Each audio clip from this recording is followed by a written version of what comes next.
അൽഹംദുലില്ലാഹി റബ്ബിൽ ആലമീൻ വസ്സലാത്തു വസ്സലാമു അലാ അഷ്റഫിൽ മുർസലീൻ വഅലാ ആലിഹി വസഹ്ബിഹി അജ്മഈൻ. അമ്മാ ബഅദ്.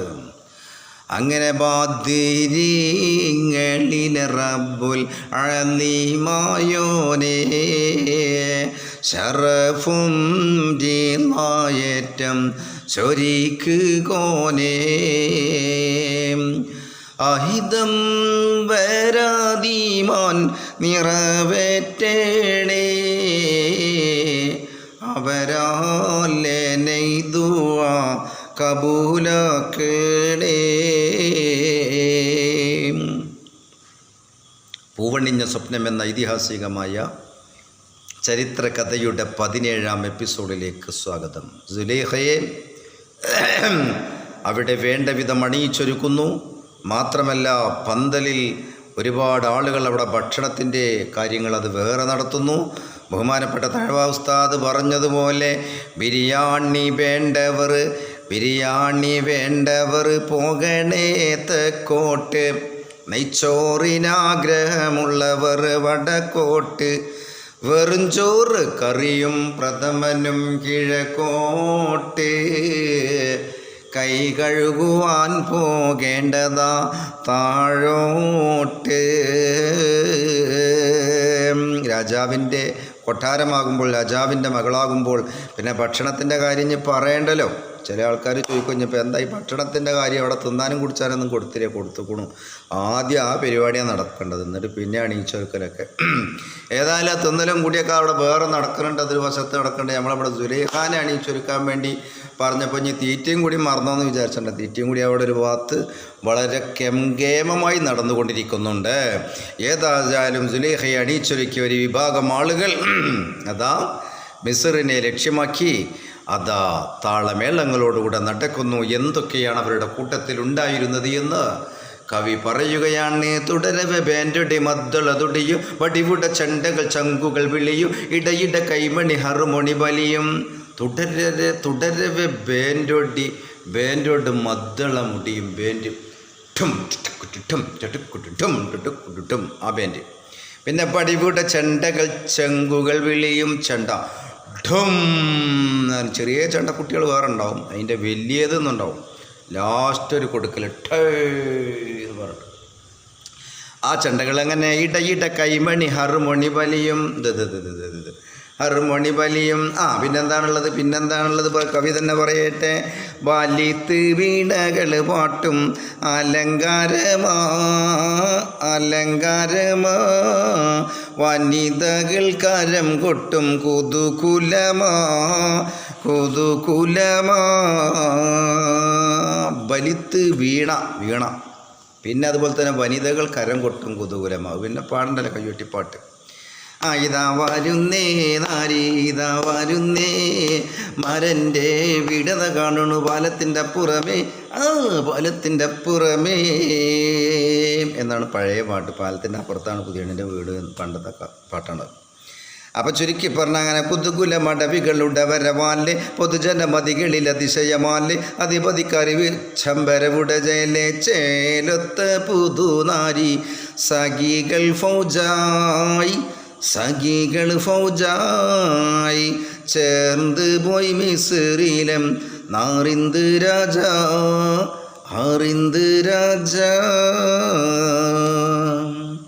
പോകുന്ന വഴികളിലൊക്കെ ജനങ്ങൾ രാജാവിൻ്റെ മകള് മാത്രമല്ല മിസ്റിലേക്കാണ് പോകുന്നത്. വരുന്ന വഴിയിലൊക്കെ ആളുകൾ, അന്നത്തെ പാത ഏത് പാതയാണോ നമുക്കറിയില്ല, ഇടവച്ചൊക്കെ ആയിക്കൂടെയൊക്കെ ആളുകൾ കാണാൻ വേണ്ടി വളരെ നട്ടപ്പാതിരാക്കാണ് കല്യാണം പോണ്. അത് ഉറക്കൊഴിച്ചിട്ട് കാണാൻ നിൽക്കുകയാണ്.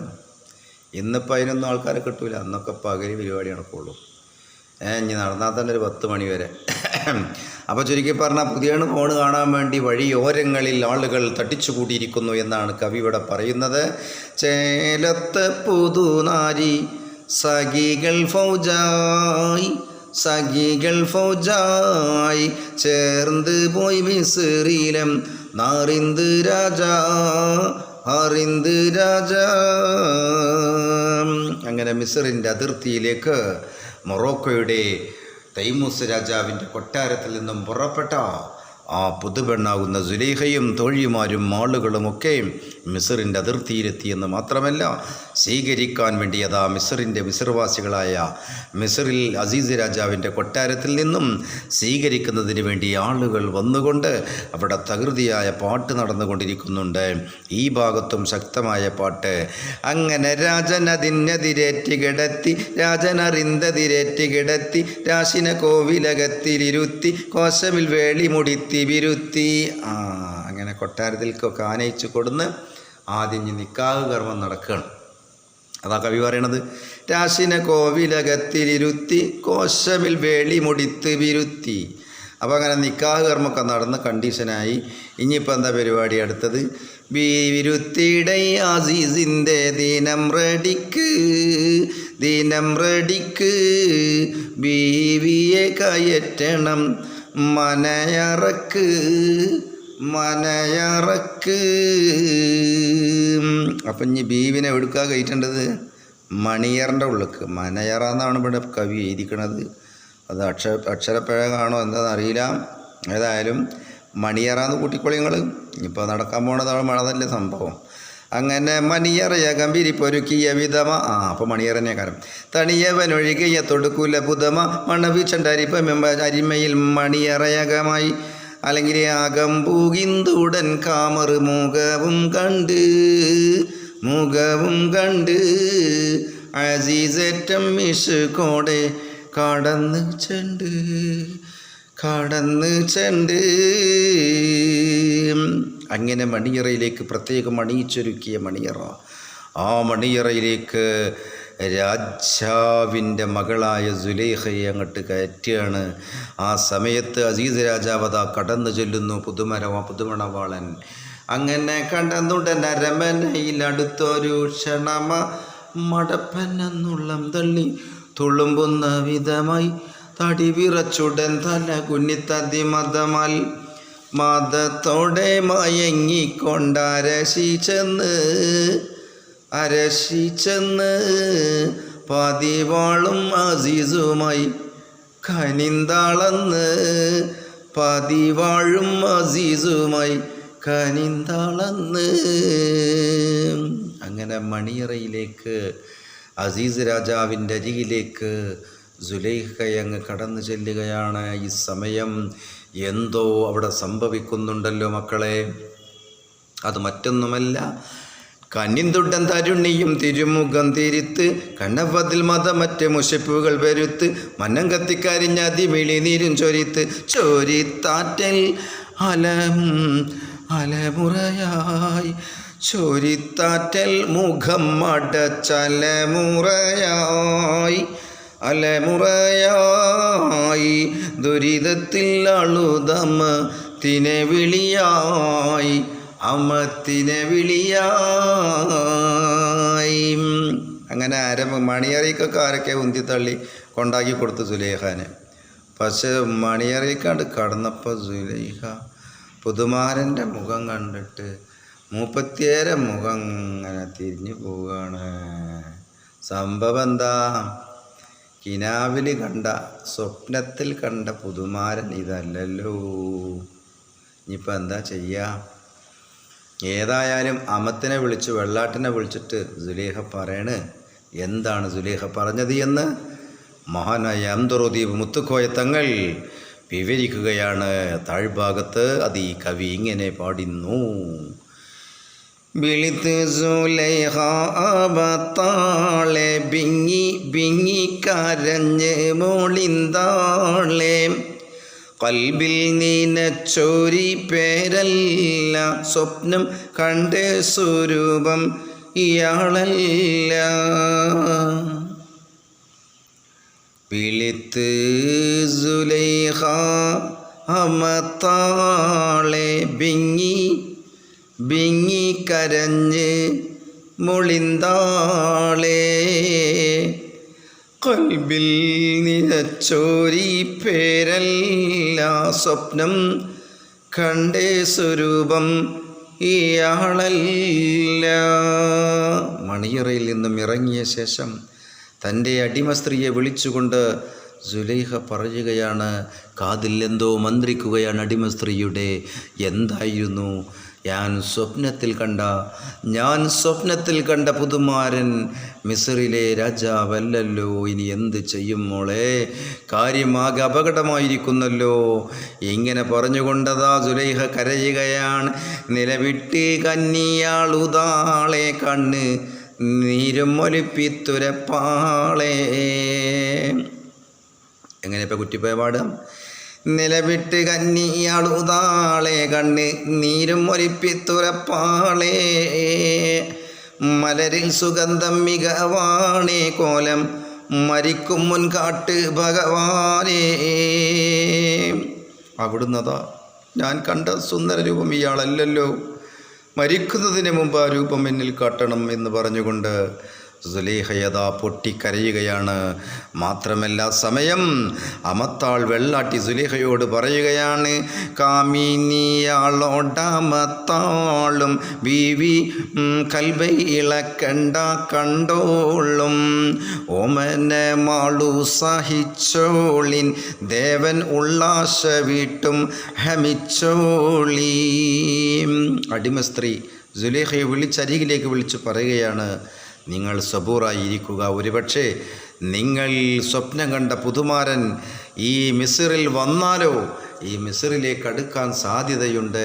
അതുകൊണ്ട് നിങ്ങൾ സബൂറായിരിക്കൂ. എല്ലാം നിങ്ങൾ അല്ലാഹുവിൽ തവക്കിൽ ഭഗവാനിൽ തവക്കുൽ ചെയ്തുകൊണ്ട് സബൂറായിരിക്കുമെന്ന് ഉപദേശം ചെയ്തു കൊടുക്കുകയാണ് അടിമ സ്ത്രീ ദാസിയായ പെണ്ണ്. മാത്രമല്ല പൂമാളൊരു വിളി കേട്ടന്ന് പെണ്ണെ മോഹം മടക്കിയിരിക്കുന്ന്. ഇന്ന് സബൂർ നീ ചെയ്താലേ നിന്നിൽ ഇവിടന്ന് കാണാമലം പോലെ. അങ്ങനെ സുലൈഖ ബേജാറോടെ തൻ്റെ നിരാശ അതാ കൽബിലിങ്ങനെ വന്നുകൂടിയ സമയത്താണ് ഒരു അശരീരി കേൾക്കുന്നത്. പെണ്ണെ സബൂറായി നീ മിസ്റിൽ കഴിഞ്ഞുകൂടൂ.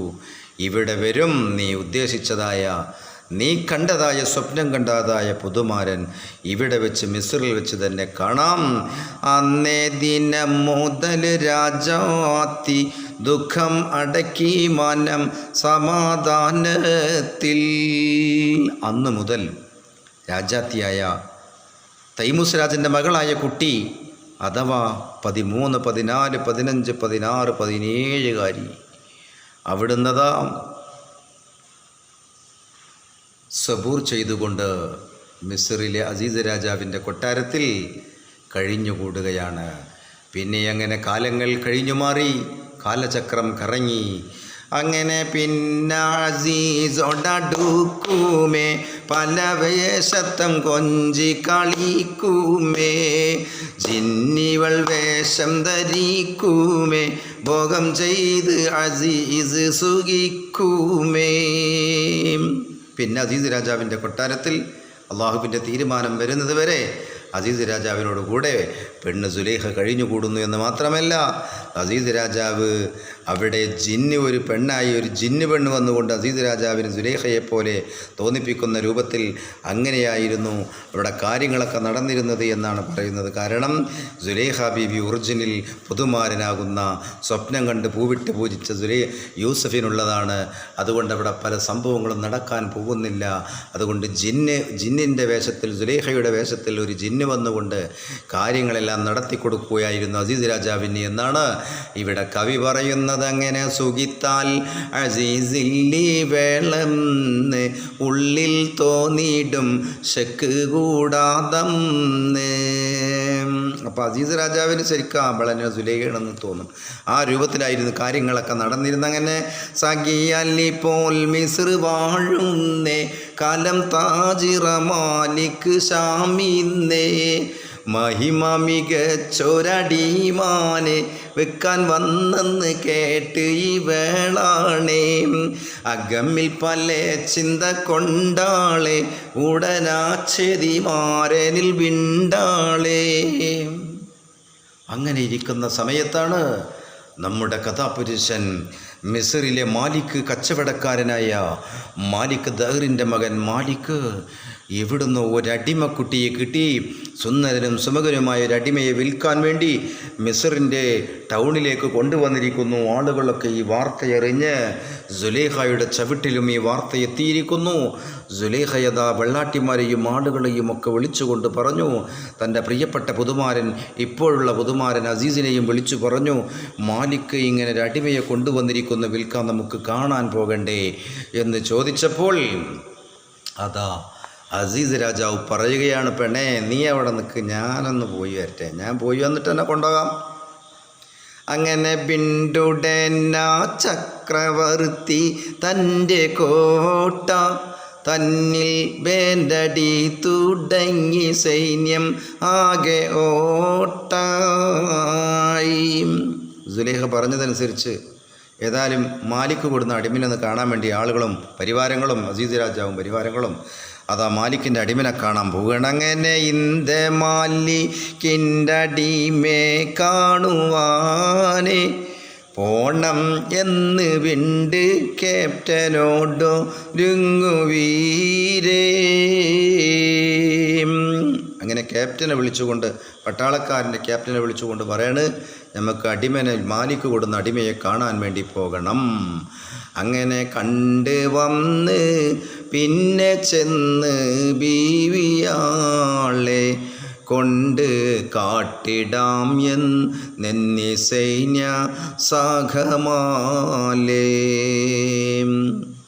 അങ്ങനെ പാറാവുകാരോട് പറഞ്ഞു, നമുക്കൊന്ന് കണ്ടിട്ട് വരും, എന്നിട്ട് പിന്നെ തോഴിയോടുകൂടെ, അതായത് ബീവിയെ കൊണ്ട് കാണിക്കാം, സുലേഖയെ കൊണ്ട് കാണിക്കാം എന്ന് പറഞ്ഞ് അവർ മിസ്റിൻ്റെ ടൗണിലേക്ക് മഹാനായ യൂസുഫ് നബി അലൈഹി സ്വലാത്തു വസ്സലാമിനെ മാലിക്കിൻ്റെ അടിമ അതാ അവിടെ സ്റ്റേജിൽ അണിഞ്ഞ് റെഡിയായി നിൽക്കുന്നുണ്ട്.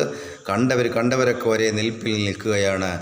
ഈ കുട്ടിയെ കാണാൻ വേണ്ടി അസീസ് രാജാവും അതാ ടൗണിൽ പ്രത്യേകം സജ്ജമാക്കിയ യൂസുഫിനെ ഇരുത്തിയ സ്റ്റേജിൻ്റെ മുൻവശത്ത് എത്തിയിരിക്കുകയാണ്. അങ്ങനെ മണ്ഡലാരാജാ പുറപ്പെട്ടണ്ട നേരം മിസ്റിൻ പാതയെല്ലാം വാഹനത്താൽ ആരമാരം. രാജാവാണ് പുറപ്പെട്ടിരിക്കുന്നത്. മിസ്റിൻ്റെ ടൗണുകളിലൊക്കെ അതാ പാറാവുകാരെ കൊണ്ട് നിറഞ്ഞു കവിഞ്ഞിരിക്കുന്നു.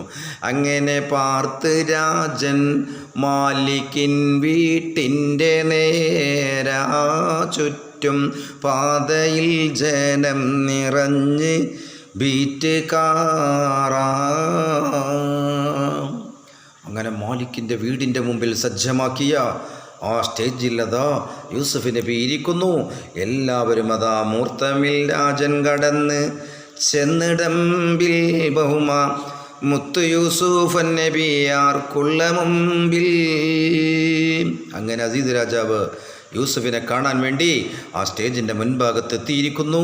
എന്താണ് അവിടെ സംഭവിക്കുന്നത് എന്നറിയണ്ടേ? അത് അടുത്ത എപ്പിസോഡിലേ നടക്കൂ എന്നാണ് എനിക്ക് തോന്നുന്നത്. ഇൻഷാ അല്ലാഹ്.